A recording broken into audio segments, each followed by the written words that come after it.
Very good morning. Myself Manoj Kumar Sharma, lecturer Commerce, Government Model Senior Secondary School, Mubarakpur district Una. +2 commerce section के business study subject की इस online class में आपका स्वागत है। Today we will discuss trading on equity and EBIT EPS analysis. इस video के बाद आप ये जान पाएंगे कि समता पर व्यापार से क्या अभिप्राय है और किस तरह एक कंपनी ऋण पत्रों और ऋण पूंजी को निर्गमित करके समता अंशधारियों के लाभ में वृद्धि कर सकती है। पिछले वीडियो में हमने डिस्कस किया पूंजीकरण से क्या अभिप्राय है, कैपिटलाइजेशन किसे कहते हैं, जिसके अंतर्गत हमने डिस्कस किया कि किसी भी संस्था में दीर्घकालीन वित्त के स्रोत कौन कौन से होते हैं और उनमें किस अनुपात से किसी भी संस्था में पूंजी की व्यवस्था की जा सकती है। ट्रेडिंग ऑन इक्विटी, समता पर व्यापार। समता पर व्यापार का अभिप्राय समता अंश पूंजी के आधार पर ऋण पूंजी एवं पूर्वाधिकार अंश पूंजी प्राप्त करके समता अंशधारियों की आय में वृद्धि करना होता है। लेकिन समता पर व्यापार द्वारा समता अंशधारियों की आय में वृद्धि तभी संभव होती है जब कंपनी की आय जो है वो ऋण पूंजी पर ब्याज और पूर्वाधिकार अंशों पर लाभांश की दर से अधिक होती है। किसी भी कंपनी में ऋण पत्रधारी कंपनी को ऋण देने के लिए तभी तैयार होते हैं जब कंपनी के पास पर्याप्त समता अंश पूंजी हो, क्योंकि यदि कंपनी को हानि हो तो समता अंश पूंजी ही डूबे और भुगतान में प्राथमिकता प्राप्त होने पर ऋण पत्रधारी द्वारा जो ऋण दिया गया है वह सुरक्षित रहे। अब स्थायी पूंजी जारी करके पूर्वाधिकार अंश पूंजी एवं ऋण पत्र जारी करके समता अंशधारियों की आय में वृद्धि कैसे होती है, इसे हम EBIT और EPS एनालिसिस द्वारा डिस्कस करेंगे। EBIT का अर्थ है earning before interest and taxes and EPS जिसे अर्निंग पर शेयर भी कहते हैं, उसे कैलकुलेट किया जाता है earning available for equity share holders divided by number of equity shares. जो भी इक्विटी शेयर होल्डर्स के लिए इनकम बची है उसे नंबर ऑफ इक्विटी शेयर से जब डिवाइड किया जाता है तो वो अर्निंग पर शेयर आता है। EBIT EPS एनालिसिस की सहायता से अब हम डिस्कस करेंगे कि किस तरह एक कंपनी जो है वो ऋण पत्रों और पूर्वाधिकार अंशों को जारी करके समता अंशधारियों को अधिक लाभ प्रदान कर सकती है। जैसे कि हमारे पास दो कंपनीज हैं, कंपनी X और कंपनी Y। कंपनी X ने जो है वो 10 लाख रुपया प्राप्त किया है और कंपनी Y ने भी 10 लाख रुपया प्राप्त किया है। लेकिन X कंपनी द्वारा जो है वो समता अंश जारी करके 10 लाख रुपया प्राप्त किया गया है और Y कंपनी द्वारा जो है वो 4 लाख रुपया समता अंश पूंजी द्वारा और 6 लाख रुपया जो है वो ऋण पत्र जारी करके प्राप्त किया गया है। तो इस विवरण से यह स्पष्ट होता है कि दोनों कंपनियों की कुल पूंजी जो है वो 10 लाख रुपए है, लेकिन एक्स कंपनी ने यह पूंजी समता अंश जारी करके प्राप्त की है और वाई कंपनी ने 4 लाख रुपए की समता अंश पूंजी और 6 लाख रुपए के ऋण पत्र जिन पर 10% ब्याज है वो जारी करके प्राप्त की है। माना कि ये दोनों कंपनियां जो हैं वो बराबर आय प्राप्त करती हैं, इनका लाभ बराबर है, जिसे 2-2 लाख रुपया मान लिया जाता है और टैक्स रेट जो है वो 30% है। तो अब EBIT EPS एनालिसिस की सहायता से देखेंगे कि जिस कंपनी ने ऋण पत्र जारी किए हैं उसके अंशों की जो प्राइस है वो ज्यादा होगी।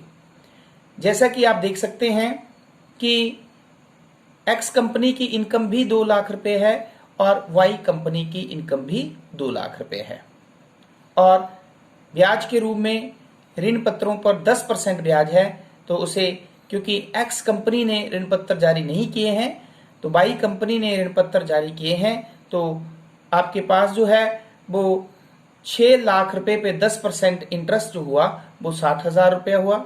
तो इंटरेस्ट डिडक्ट करने के बाद एक्स कंपनी की नेट इनकम जो है वो 2 लाख रुपए ही है और वाई कंपनी की जो है वो 1,40,000 है, 60,000 रुपया इंटरेस्ट डिडक्ट करने के बाद। अब टैक्स रेट क्योंकि 30% है तो एक्स कंपनी को 30% 2 लाख पे 60,000 और वाई कंपनी को 1,40,000 पे 30% 42,000 टैक्स देना पड़ा। तो अर्निंग आफ्टर टैक्स जो है वो net income available to equity share जो समतांशधारियों के लिए जो लाभ बचा वो एक्स कंपनी का आया 1,40,000 रुपया और वाई कंपनी का आया 98,000। अब एक्स कंपनी द्वारा नंबर ऑफ इक्विटी शेयर्स जो हैं वो 1 लाख इशू किए गए थे और वाई कंपनी द्वारा क्योंकि 40,000 नंबर ऑफ शेयर्स इशू किए थे क्योंकि वाई कंपनी ने जो है वो डिवेंचर से भी 6 लाख रुपया प्राप्त किया है। तो अब अर्निंग पर शेयर अगर हम कैलकुलेट करें तो एक्स कंपनी के केस में हमारे पास earning after tax 1,40,000 divided by 10 lakh into 100 तो ये आया 1.40 और वाई कंपनी के केस में अर्निंग आफ्टर टैक्स जो है वो 98,000 है, तो 98,000 divided by number of shares जो है वो वाई कंपनी के केस में 40,000 है, multiply by 100 it is 2.45। Clear? तो इस उदाहरण में जो है वो एक्स कंपनी के अंशधारियों को अपने विनियोग पर 1.40 प्रति अंश की आय हो रही है, जबकि जो वाई कंपनी है उसको 2.5 प्रति अंश 2 रुपये 45 पैसे रुपए प्रति अंश की आय हो रही है। हालांकि दोनों कंपनियों की पूंजी जो थी वो 10 लाख रुपए थी और दोनों कंपनियों का लाभ भी जो है वो 2-2 लाख रुपए था, लेकिन इसके बावजूद भी वाई कंपनी के जो समता अंशधारी हैं उन्हें जो है वो अधिक आय प्राप्त हो रही है। इसका कारण क्या है? इसका कारण यह है कि वाई कंपनी ने समता पर व्यापार प्रक्रिया का लाभ लिया है, अतः वाई कंपनी ने समता अंश पूंजी के साथ ऋण पूंजी भी जारी की, ऋण पत्र भी जारी किए, जिस पर जो है वो निश्चित दर से ब्याज का भुगतान करने के बाद जो लाभ बचा वो सारे का सारा समता अंशधारियों के लिए ही बचा और जिसकी दर जो है वो एक्स कंपनी की अपेक्षा अधिक है। समता पर व्यापार प्रक्रिया का लाभ केवल उसी स्थिति में होता है जब कंपनी की आय की दर जो है वो ऋणों पर ब्याज की दर या पूर्वाधिकार अंशों पर लाभांश की दर से अधिक होती है। जैसे कि यहाँ पर अगर हम आय की दर कैलकुलेट करें तो return on investment is equal to earning before interest and tax divided by total investment. ठीक है, तो हमारे पास जो था वो 2 lakh divided by 10 lakh total investment into 100, ये 20% थी। लेकिन जो ऋण पर ब्याज की दर जो थी वो 10% थी। इसका मतलब क्या हुआ कि जो आय की दर है वो ऋण पर ब्याज की दर से अधिक है। लेकिन यदि आय कम होती है तो समता पर व्यापार की स्थिति में भी जो है वो कंपनी के अंशधारियों की आय कम हो सकती है। इसका मतलब क्या हुआ कि यदि आय की दर जो है वो ऋण पत्रों पर ब्याज की दर से कम होगी तो समता पर व्यापार प्रक्रिया का लाभ नहीं उठाया जा सकता है। इसे हम एक अन्य एग्जाम्पल की सहायता से डिस्कस करते हैं। इस स्थिति में हम ये मानते हैं कि एक्स और वाई कंपनी का 2 लाख रुपए के स्थान पर 80 हजार रुपया जो है वो नेट प्रॉफिट या प्रॉफिट होता है। तो इस केस में एक्स कंपनी का 80,000 रुपया प्रॉफिट है और वाई कंपनी का भी 80,000 रुपया प्रॉफिट है। तो इंटरेस्ट के केस में क्योंकि एक्स कंपनी ने ऋण पत्र जारी नहीं किए हैं, वाई कंपनी ने जो है वो ऋण पत्र जारी किए हैं, तो 10% इंटरेस्ट की सहायता से जो है वो 6,60,000 रुपया इंटरेस्ट हुआ। अब प्रॉफिट बिफोर टैक्स हुआ एक्स कंपनी का 80,000 रुपया और वाई कंपनी का 20,000। ठीक है, टैक्स रेट जो है वो 30% था, तो 30% 80,000 पे 30% 24,000 और इसी तरह बाई कंपनी के केस में 30% ऑन 20,000 इट इज 6,000। तो अब अर्निंग आफ्टर टैक्स जो है वो एक्स कंपनी की 56,000 आई और वाई कंपनी की जो है वो 14,000 आई। तो number of equity shares x company के केस में 1 लाख थे और वाई कंपनी के केस में 40,000 थे। तो अब हम फिर अर्निंग पर शेयर जो है वो एक्स कंपनी के केस में कैलकुलेट करते हैं। तो फिर हमारे पास कैसे कैलकुलेट होगा, 56,000 डिवाइडेड बाई 1 लाख इंटू 100, तो इट इज 0.56। ठीक है, और 14,000 divided by 40,000 into 100 Y company के केस में 0.35। तो इस एग्जाम्पल में आपने देखा कि कंपनी के लाभ कम होने पर समता पर व्यापार का लाभ नहीं लिया जा सकता है। यही कारण है कि इस केस में एक्स कंपनी के अंशधारी जो हैं वो 0.56 प्रति अंश लाभांश प्राप्त कर रहे हैं, लेकिन वाई कंपनी के जो अंशधारी हैं वो 0.35, जबकि वाई कंपनी ने तो समता पर व्यापार प्रक्रिया को अपनाया था। अर्थात वाई कंपनी ने तो जो है वो अंशों के साथ साथ ऋण पत्रों को भी जारी किया था। तो इसका कारण यह है कि रिटर्न ऑन इन्वेस्टमेंट का ऋण पर ब्याज दर से कम होना, जो आय दर है वो ऋण पर ब्याज दर से कम है। तो इस केस में आय दर जो था, पिछले केस में आय दर था 20%, जो कि रेट ऑफ जो ब्याज जो था उसकी रेट से ज्यादा था, लेकिन इस केस में रिटर्न ऑन इन्वेस्टमेंट जो है वो 80,000 डिवाइडेड बाई 10 लाख इंटू 100 वो 8% है, लेकिन ऋण पत्रों पर ब्याज की दर जो है वो 10% है। इसलिए यदि आय की दर जो है वो ब्याज की दर से कम होगी तो उस केस में जो है वो समता पर व्यापार प्रक्रिया का लाभ नहीं उठाया जा सकता है।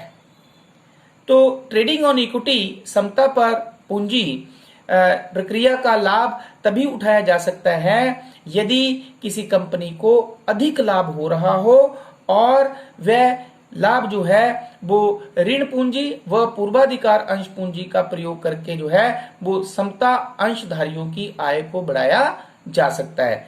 इसलिए यदि कंपनी को अधिक लाभ हो रहा है तभी जो है वो समता पर व्यापार का लाभ लिया जा सकता है।